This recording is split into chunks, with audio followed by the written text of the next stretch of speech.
suggest that it actually benefits restaurants to make their patrons wait longer for their food. The longer that you wait for your food, the hungrier that you are when it arrives. The hungrier that you are, the better you perceive the food to taste, and the better you perceive the food to taste, the more likely you are to return to that restaurant and spend money there in the future. I have never, ever heard anyone propose a similar theory when it comes to web performance. Users like fast sites. They do not like to wait for your page to load. Brands also like fast sites because it's good for business. When performance improves, you also typically see improvements in business metrics like revenue, conversion rate, and bounce rate. For example, Uniqlo Canada decreased their time to interactive by 2 seconds and found that there was a 14% decrease in bounce rate and a 31% increase in average session duration. TUI reduced their page load time by 78%, and this decreased bounce rate by 31% and increased conversion rate on mobile by 11%. Pinterest reduced their time to interactive by 76%, and this led to a 60% improvement in engagement and a 44% increase in revenue. However, keeping your site fast is easier said than done. In fact, an internal study done by Google found that 40% of large brands regress on performance after 6 months. Performance budgets can help with this. Performance budgets set standards for the performance of your site. Just like how you might commit to delivering a certain level of uptime to your users, you can commit to delivering a certain level of performance. Performance budgets can be set in a variety of ways. They can be based on time, for example, having a budget of less than 2-second time to interactive on 4G. They can be based on resources, for example, having a budget of less than 150 kilobytes of JavaScript, or they can be based on metrics such as Lighthouse scores, for example, a budget of having a 90 or greater Lighthouse performance score. While there are many different ways to set a performance budget, the motivations and benefits of doing so remain the same. When we talk to companies who use performance budgets, we hear the same things over and over. They like and they use performance budgets because it makes it easy to identify and fix performance issues before they ship. Just as tests catch code issues, performance budgets catch performance issues. As a result, it makes it much easier to maintain the performance of your site over time. Today's presentation is going to be broken down into 4 parts. We just wrapped up the first part of the presentation, which is talking about why performance budgets. The second part will be focused on giving you an understanding of performance budgets, specifically looking at the concepts behind performance budgets, which metrics to use, what data sources to use, and at a high level, how you should be incorporating performance budgets into your development process. The third part will address setting performance budgets, and the last part will be about tooling and implementing performance budgets. In my mind, there are 3 parts to a successful performance budget. There's the budget, which is set by you for your site. There's no such thing as a universal performance budget. Budgets will vary greatly depending on the type of site and how that site goes about achieving its goals. For example, the budget for an email application is probably going to look a lot different than the budget for an e-commerce site. The next component is measurement. There needs to be some sort of mechanism for measuring and then evaluating your site against the budget that you've defined. The last component is feedback. Performance budgets only work when you adhere to them day in and day out, and therefore it's important to have some sort of feedback mechanism to let you know when you've exceeded a budget. Otherwise, they're just window dressing. All of these things can be approached in a variety of different ways, and that's what I'm going to be talking about for the remainder of this part of the presentation. All of these things have advantages and disadvantages, and overall you can't really declare one of them to be the single best approach. For most people, the best approach is the one that you're actually going to use. In addition, many companies that are serious about performance tend to use multiple approaches because having more data and more feedback on your performance is only going to help. Slides look pretty on my laptop. Okay, so now let's talk about the 3 different types of metrics that can be used when defining a budget. The first is timing budgets. Timing metrics are probably the first thing that comes to mind when you think about performance metrics. Good thing about performance metrics is that they directly measure what we care about. They measure how fast a page is loading. The downside of timing metrics, though, is that they tend to vary a lot. 2 commonly used timing metrics are first contentful paint and time to interactive. Sometimes it's best to use both of these metrics and not just one. What we typically see with client-side rendered sites is that they have a very flattering TTI, but the FCP is not so good. On the flip side, sites that are rendered on the server side tend to have an unflattering TTI, but a flattering FCP. When choosing what metrics to base your budgets on, it's important to choose metrics that help you understand the performance of your site, not just metrics that make you look good. In addition, you can also define performance metrics that are custom to your site. Some examples of these are time to photo grid rendered, which is what Google Photos uses, pinner wait time, which is used by Pinterest, and time to first tweet, which is used by Twitter. The advantage of this type of metrics is that what they measure is very meaningful to your business. However, the downside is that they take significantly more work to implement because none of these metrics are natively supported out of the box by any performance tools. As I mentioned, all timing metrics, regardless of which one you pick, tend to suffer from being highly variable. For example, when making these slides, I decided to run web page tests on YouTube 9 times. Despite keeping all testing conditions constant, the load time varied from anywhere from 2 to 4 seconds. This is a problem because when we define budgets, we typically define them so that we can use them in some sort of pass-fail like testing mechanism.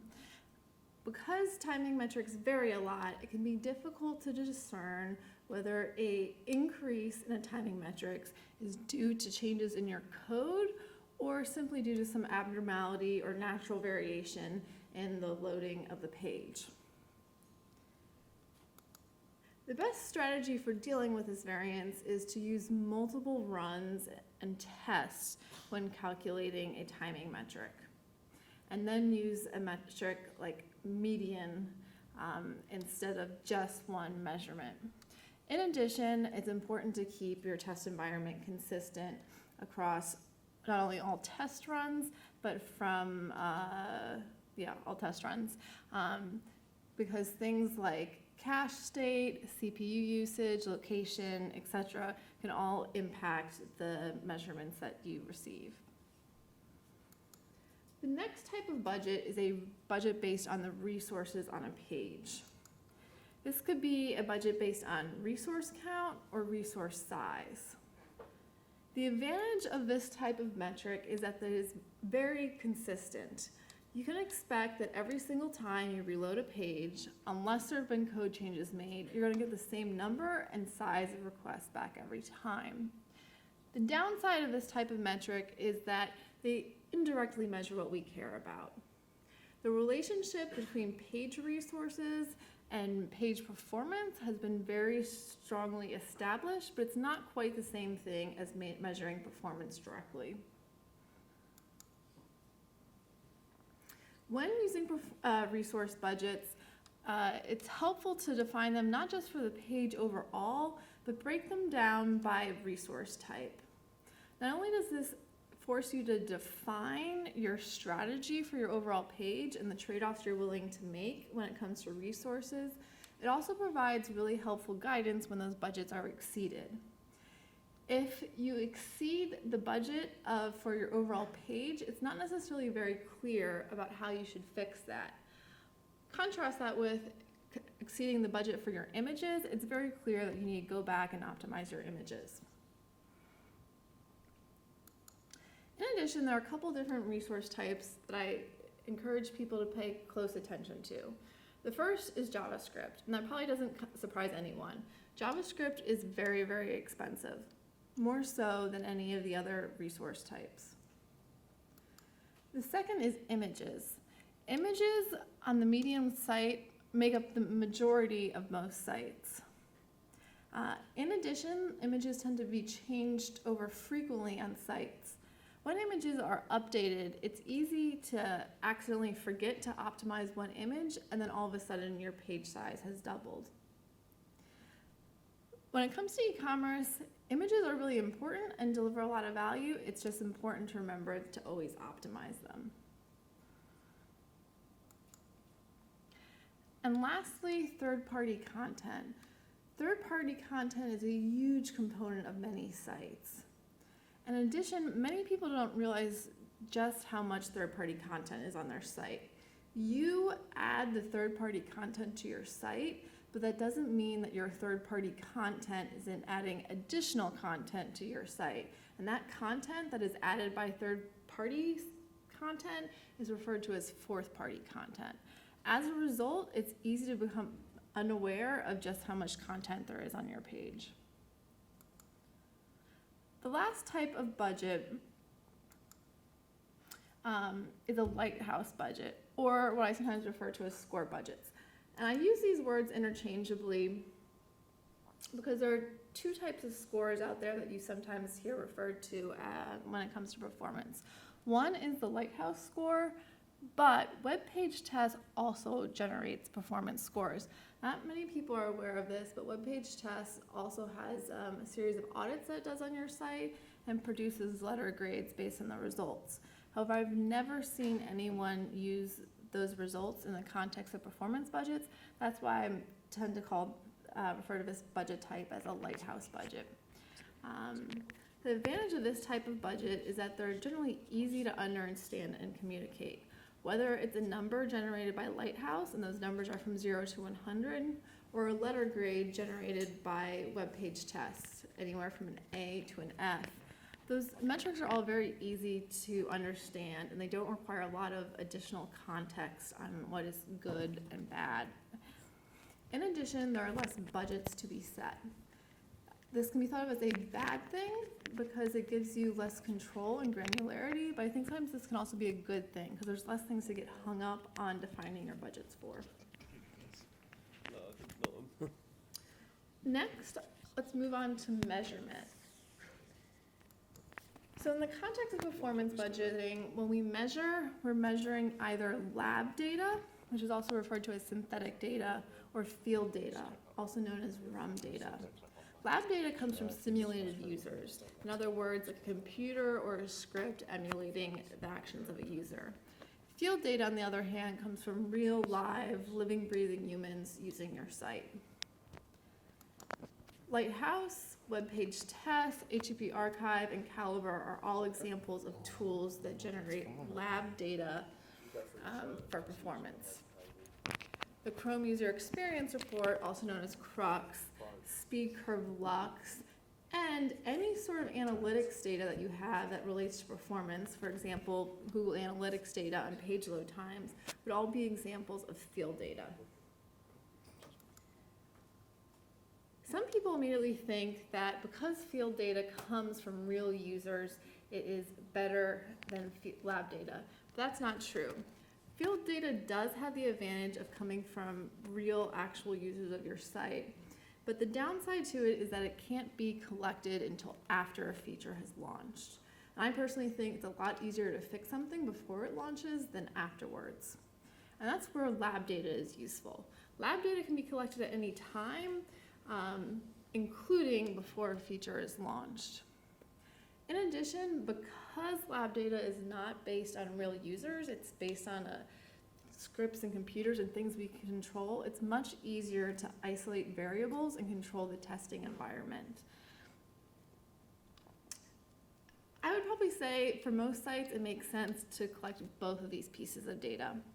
And the reason for this is that usually just one of these pieces doesn't tell the whole story. Many years ago, YouTube launched a feature that they thought was really going to improve performance.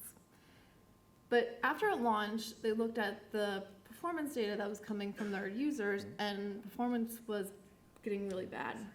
They were confused by this, so they started digging into the data, and what they realized was that the performance of their site was actually better in isolation, but because performance had gotten better, users on slower devices and slower networks were starting to use the site more, so it made their RUM metrics look worse.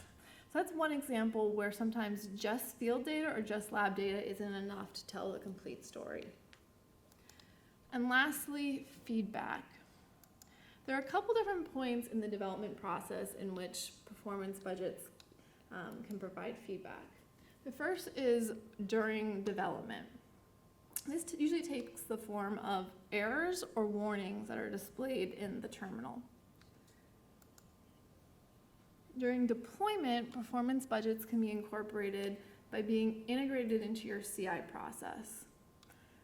Typically, companies that succeed with performance and performance budgets are companies that have integrated performance budgets into their CI process.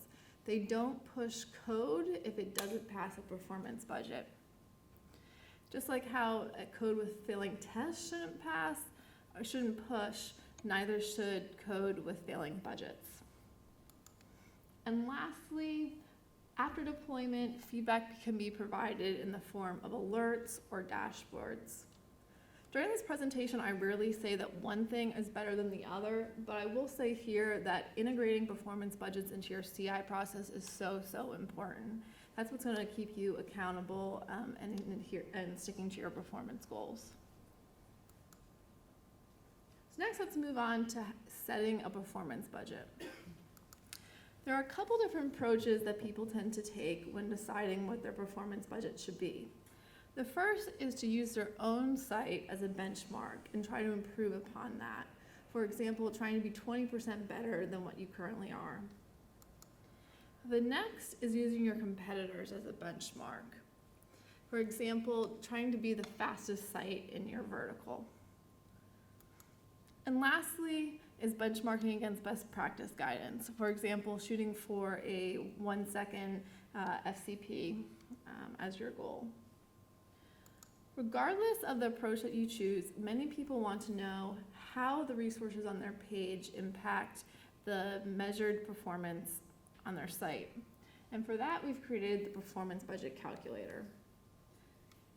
Simply put, the Performance Budget Calculator has looked at data from 4 million sites and used that data to provide you with guidance on how many resources you can afford to put on your page based on your performance goals. What this looks like is that, for example, for a site with 300 kilobytes of non-JavaScript content, every additional 100 kilobytes of JavaScript will increase TTI from 4 seconds to 5 seconds to 6 seconds. Those figures I just cited represent the median TTI. However, not all sites are the same, so in addition, the site also provides info on the 25th and 75th percentile TTIs. Next, I'll move on to talking about tooling for performance budgets. And tooling is really important because that's what's going to automate your use of performance budgets and make sure that it's something that you're using every day.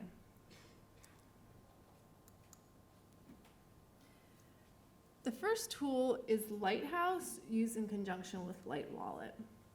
Lighthouse probably needs no introduction. It's a tool that audits your site on a variety of categories, for instance, accessibility, SEO, and performance, and provides you with scores and feedbacks for each of those categories. It's available as an NPM module, Chrome extension, and is also in Chrome DevTools. The findings it generates can be seen in both an HTML report and a JSON report. I mention this because the JSON report is particularly useful in the context of performance budgeting. JSON is very easy to parse and makes it something that's easy to incorporate into your build scripts. If you would like to fail builds if they don't pass your Lighthouse budgets. Lighthouse scores range from 0 to 100. A slow score is a performance score from 0 to 49.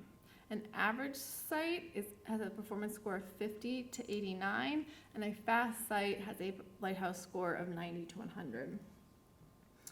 These scores are calculated based on how fast your site is compared to other sites, and as a result, you can actually derive the percentile speed of your site from your Lighthouse score. For example, if you have a Lighthouse score of 50, that tells you that your site is in the 75th percentile when it comes to performance. And a score of 100 would put you in the 98th percentile. Up until recently, the only way to use performance budgets in the context of Lighthouse was to parse your Lighthouse results, as I just mentioned. However, last month, was June, we announced a new feature called Light Wallet. Light Wallet is available in the newest version of the Lighthouse command line, and it allows you to set performance budgets in Lighthouse for your site. It's very simple to set up and can be set up in only a couple minutes. The first step is to create a budget.json file. This is where you declare the budgets for your site. After you've done that, run Lighthouse from the command line using the newest version of the npm module, and make sure to use the budget path flag. This will indicate to Lighthouse where it can find the budget file that you've defined. To give you an example of what that budget file looks like, this is an example from a company called Jabong. Jabong is a large online retailer in India who switched to using Light Wallet after they made some huge strides in the size of their site, and they didn't want to undo them. Here you can see that they're setting budgets for the size of the resources on their page. In addition to allowing you to set budgets for the size of resources on your page, Lighthouse also supports setting budgets for the number of resources on your page. As you can see in the example, not only can you set budgets for the page overall, but you can break these resources down by particular resource type. For example, images, JavaScript, third-party content, and so on. If you set up your budget.json correctly, this is the result that you'll now see in your Lighthouse report. You'll get a summary of all the resources on your page, and in addition, information on any budgets that have been exceeded. The next tool is PageSpeed Insights, also known as PSI, which is available as both an API and a website. So PSI combines lab data and field data into one place. The lab data comes from Lighthouse, and the field data comes from the Chrome User Experience Report, also known as CRUX. If you're unfamiliar with CRUX, CRUX is a fairly new project that gives you access to field data for 4 million sites. This data is available through BigQuery and through PageSpeed Insights. In addition to giving you information on performance metrics, it also has interesting pieces of data, like showing you the breakdown of the devices that users use to view a particular site, or the breakdown of the network connections that users are on when they use a particular site. There are two ways you can use the PageSpeed Insights API. One is through the command line. The great thing about the command line is that you don't need to sign up for any account. The only reason that you would need to create a API key is if you plan on hitting this API really, really frequently, like on the magnitude of 1 or more times per second. And it's also available through the browser by going to this URL. If you use the API, you'll get the information back in JSON, and if you go to the website, you'll get a pretty version of that same information shown up on the screen. This is what that information looks like. The first piece of data that it gives you is field data. So field data is a summary of the performance observed on that particular page over the past 30 days. So not just at the time that the test is being run, but for the past 30 days. And it breaks down your site's performance into fast, slow, and average. In terms of FCP, a fast FCP is one that is under 1 second. An average FCP is 1 to 2.5 seconds, and a slow FCP is greater than 2.5 seconds. The number in the upper right-hand corner is not the median FCP, it's the 90th percentile FCP. The field data section also provides information on first input delay. You may be unfamiliar with this metric because it's a fairly new one. What first input delay does is it measures the length of time between when a user first tries to interact with the page and when the browser can respond. To put that in simple terms, it's measuring the experience that you have when you click a page but nothing happens. It looks ready but nothing's going on. And this phenomena frequently happens because there's too much JavaScript on the page and the browser is overloaded and just can't respond to the user input quickly. This phenomena tends to be particularly prevalent on server-side rendered sites because the page looks ready when it arrives, but the JavaScript hasn't been bootstrapped yet.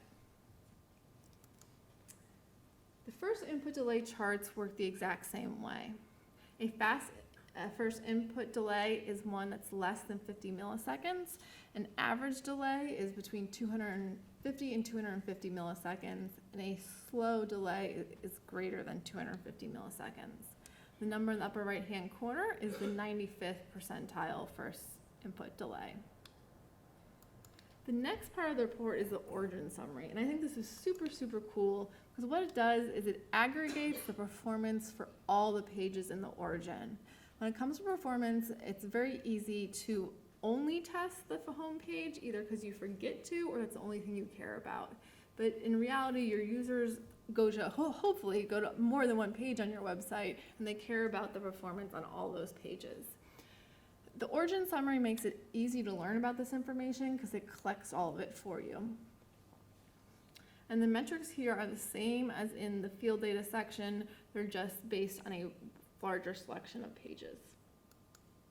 And lastly, the PageSpeed Insights report also includes lab data. This lab data comes from Lighthouse, so I'm not going to go into more detail about it because we already talked about it. To wrap up, here are some resources you can check out if you want to learn more about performance budgets and performance budget tooling. In addition, I guess the one ask we have, so as they mentioned, I'm from Google and I'm here with some of my teammates. We have two things that we would love to talk to you about. One is how you use images on your site and what your challenges are. The second is how TensorFlow.js can enable use cases for you. If you have thoughts on either of those things, we would love to talk with you. Please come find us. We'll be in the networking room afterwards. That's all. Thank you.